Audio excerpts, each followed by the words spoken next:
ಜನಸೇವೆಗೆಂದೇ ಹುಟ್ಟಿರುವ ದೇವರ ಕುಲವೋ, ಇವರ ನೆರಳೆ ಬಡವರಿಗೆ ನೂರಾನೆಯ ಬಲವೋ. ಈ ಮಣ್ಣಿಗೂ ಇವರ ಋಣವೈತೆ, ಪ್ರತಿ ಉಸಿರು ಇವರನ್ನೇ ನುಡಿದೈತೆ. ಕೋಟಿಗೊಂದು ಮನೆತನವೋ, ದಾನವೇ ಇವರಿಗೆ ಸಿರಿತನವೋ. ನ್ಯಾಯ ನೀತಿಗೆ ಕನ್ನಡಿಯೋ, ಸತ್ಯ ಧರ್ಮಕ್ಕೆ ಮುನ್ನುಡಿಯೋ.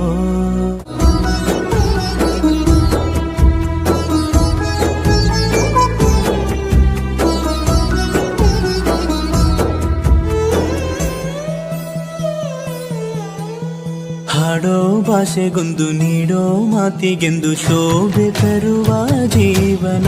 ನಿನ್ನ ಕುಲವು ಎಂದು ನಗುತ್ತಿರಲಿ, ನಮ್ಮ ಆಯಸ್ಸಲ್ಲರ್ಧ ಭಾಗ ನಿಂದಿರಲಿ.